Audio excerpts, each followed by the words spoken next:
Okay, I'm going to do a little podcast that demonstrates how to use video overlays for researching specific locations on using Google Earth.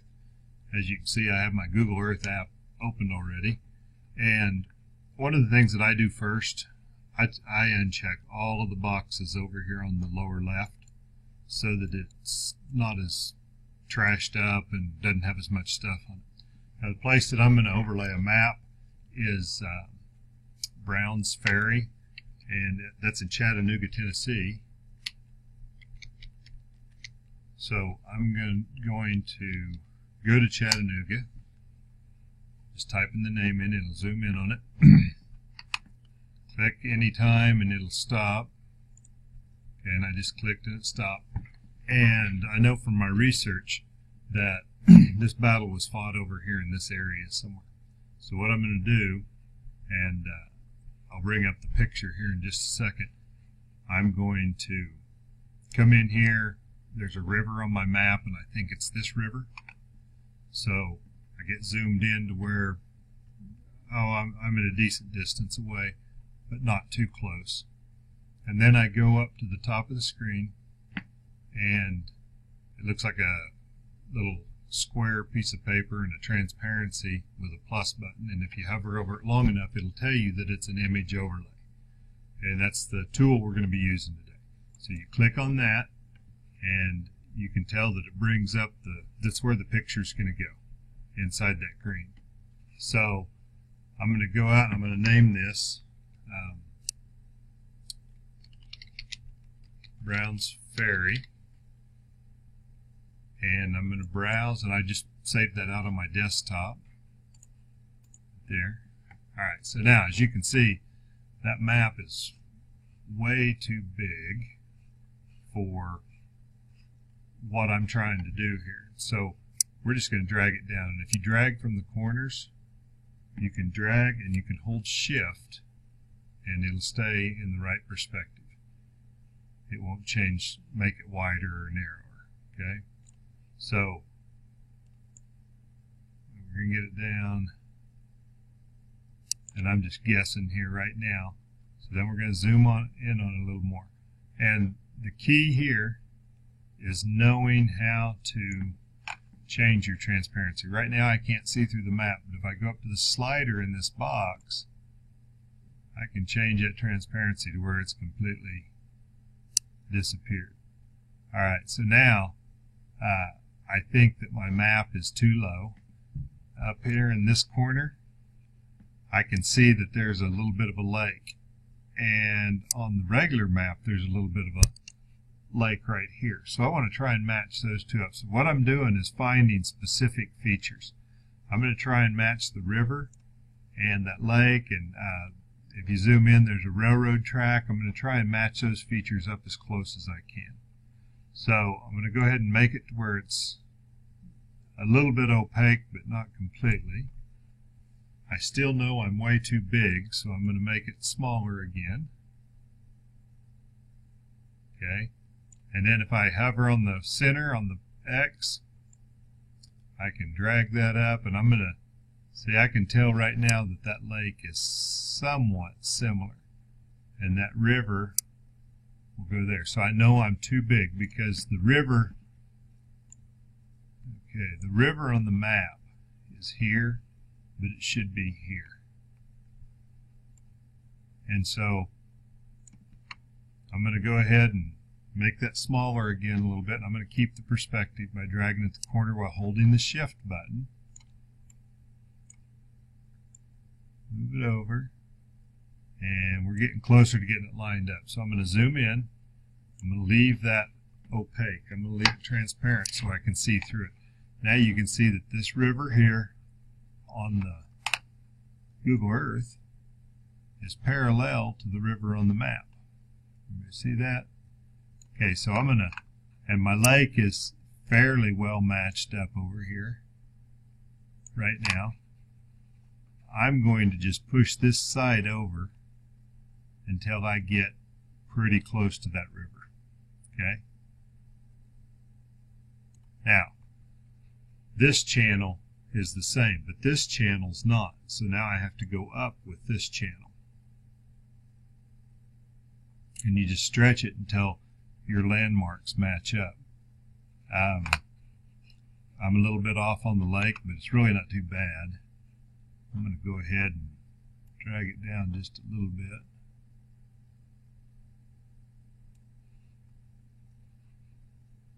Alright, so now make it a little bit darker and lighter, and you can just go back and forth like that and see the physical features. I kind of think that on this map that this road that Bushbeck came in on might actually be this street, but we're not going to be able to line that up exactly. I'm going to go ahead and play with the lake just a little bit and see if I can get it a little bit closer. Now one thing I should mention is that bodies of water a lot of times are not very accurate on maps. They're a lot of times hand drawn, they're not to scale, so that is something that you have to watch out for. But right here I'm looking and I'm seeing that I have most everything lined up. There's a railroad track right here, and okay, so I've got right here my rivers don't quite match up. So I'm going to go back down and I'm going to try and match them up right there. And again, that river is not going to be necessarily to scale. But if you try and match up the railroad tracks and things like that, you're going to be pretty close. Okay, so now that I have that, I usually put the opacity at about probably 75%, just so I can just see through to the natural landforms. And then click OK. Don't click the X up here. Don't click cancel, but click OK. All right, now your Browns Ferry is right over here. And if you uncheck that box, it takes that map off there. And you can click it off and on, and you can see that everything's, you can find different landmarks. Even like this area right here. Click that on and off and you can see that it lines up pretty well. Moccasin Point up here on the map, on the Civil War map. And by the way, I got this Civil War map, I think it's civilwar.org or something like that. But anyway, you can get them, you can get maps in a lot of different places. And you can tell here that I can look at that and I can say, well, that lake isn't quite lined up. What could be the problem? Could be that the perspective of the map's not exact. The curvature of the Earth throws it off because Google Earth actually has the 3D curvature. But if I think something's a little bit off, I can go back over here to where it says Browns Ferry, and I can right-click my mouse and go down to Properties. Okay. Now from Properties, if the map has rotated a little bit or just doesn't look right, if I need to turn it, I can click on this triangle and drag it however I need to match it back up. So now I've got that water matched up on the lake, but if you look at the river, it took it off. So I'm going to split the difference. And that's how I deal with when it's splitting the difference. Now, the other thing is when you're looking at about the short amount of time that you're talking about there, or short amount of distance, it looks a lot shorter than what you need. What I really want on this map is I want to know what's going on in the neighborhood down here where they show confrontations, fronts. Okay, so I need to click this OK again over here to save what I changed, if I changed anything. And I actually have two different maps, and I don't like this map because it wasn't as high quality, so I just went out and changed to the other map and it stays scaled the same. But now I can read it a little bit better.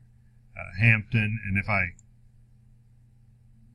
make it darker, or to where it's not as opaque, or excuse me, to where it's not as transparent, where it's more opaque, I can read those and I can see that they were Hampton Legions. I want to know what that's all about. The red was Confederate, the blue were Union. There was a lot of activity right here. There was also a lot of activity up here. So I'm going to try and find out what's going on in some of those places. Now, I think first I'm going to look up here, and simply because it's up by a little bit closer to the river, just the one that interests me right away. So I'm going to go back down here to about 75%. I'm going to click OK. Now, if I click this Browns Ferry box over here off, it shows me what the neighborhood looks like. So I want to zoom in a little bit more, click off of it again, and I want to know, because it showed everything going on right in here, what's going on. How can I research that a little bit and see what it looks like? So I can drag this little man right here onto the street, or better yet, the street down here. Okay, my computer's a little bit slow today, so, and this is what it looks like today. Okay, so I might want to talk to some people and find out who owns this land up here. Well, looks like I came in front of a gate here, so there's probably no, I can't zoom in and read it. Sometimes you can read signs and stuff on Google Earth. Maybe go up this driveway, do some door knocking. Maybe down in this neighborhood, there's very well could have been a situation where there was battles there, and actually the landowners may know a little bit about it. So that's kind of how I'm going to use that to research and find out all this neighborhood in here. If I click on that again, click out and zoom out, excuse me. Okay, and if you have some basic knowledge of Google Earth, you'll know that Google Earth is an outstanding resource for you to use anytime you're researching. Okay, so anyway, I had to start a new video, and I'm going to have to edit them together because my time limit ran out on my video editor. So I pretty much wrapped up everything that I can do with Google Earth with the map. Big thing is that know that once you put it there, you can click off and on. The other thing is you can zoom out all over the place, and if you double click your Browns Ferry link over here, it'll zoom you right into it and your picture will already be there loaded up. So that's one of the ways that I use the internet for research and use Google Earth for research, just overlaying maps. I think it's done me a lot of good, especially where there's a ghost town or something like that. The key to remember is you're probably not going to match everything up. Just find some key features, and if there's a difference between your map and what Google Earth shows, split the difference is basically pretty much how I do it. Rivers change the course of their path a lot, and like I said before, sometimes they're hand-drawn rivers, so they're really not to scale. But this one happens to be fairly accurate, and this was a pretty typical map to set up on Google Earth. Now, while I have you on here, I want to show you guys something that I came across that also helps me in my area for research. And I'm going to go back down and I'm going to put my borders back on so I can see for sure where I'm at. Okay, so I'm in southwest Kansas, and I downloaded this thing called EarthPoints. And what EarthPoints does is it'll load up every township that they have in the system. They don't have they don't have it all over the United States, but they do have quite a few of them. And see, Okay, every one of these squares is a 6 mile by 6 mile square. That's what a township is. And as I zoom in closer, it will actually bring up each section.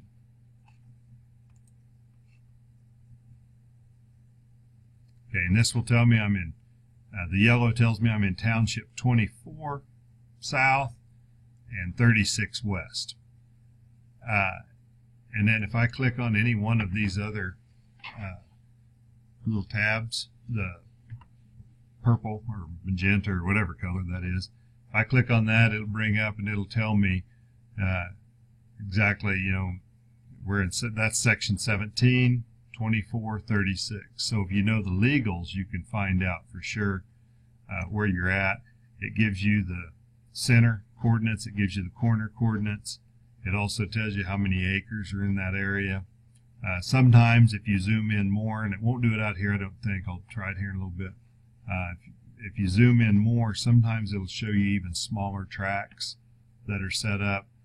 Pretty much everything in western Kansas, the smallest is maybe an 80-acre plot, but for the most part it's a quarter, 160 acres. But I got that, I downloaded that, and it's a pay-for app, but for me it's been extremely valuable.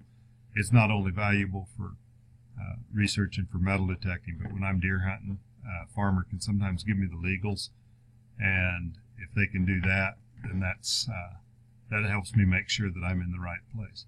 But also, if I go to this GLO Township Records, I probably won't have anything on this. There's nothing matching, but it brings it up within the Google Earth app, and then I can just go click back to go. And I'll show you here in just a second. I'll try and find some place that has some of that information. But I'm going to click on this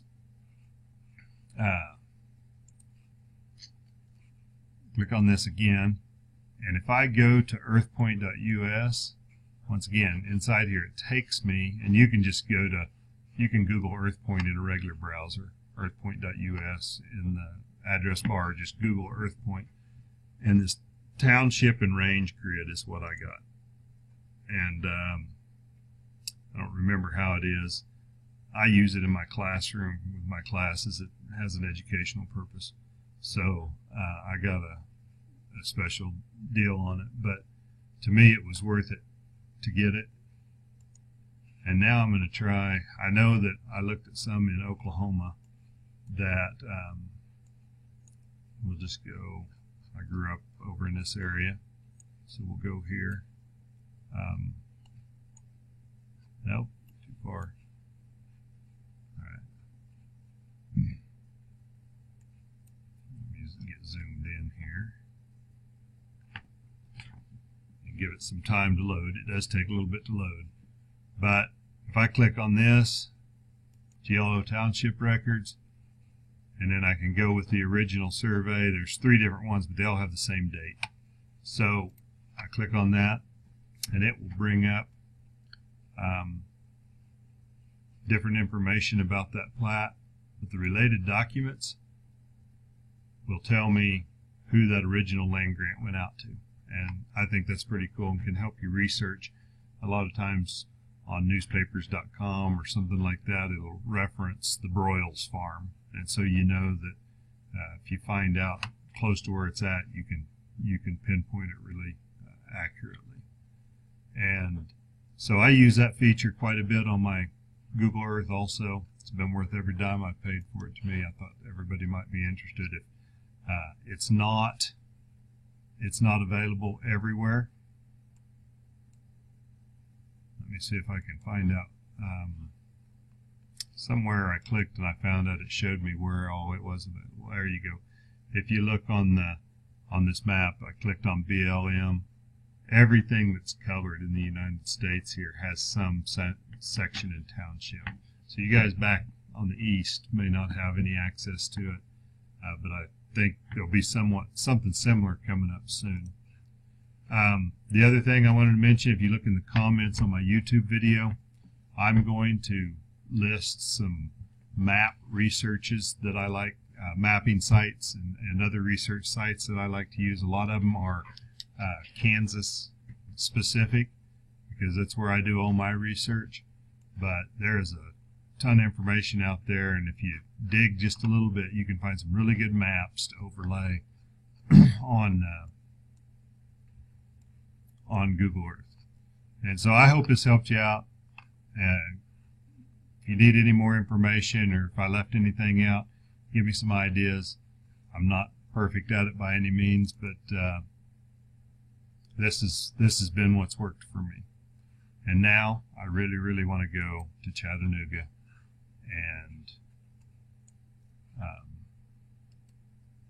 detect this area. And I actually think I would detect this area right up here.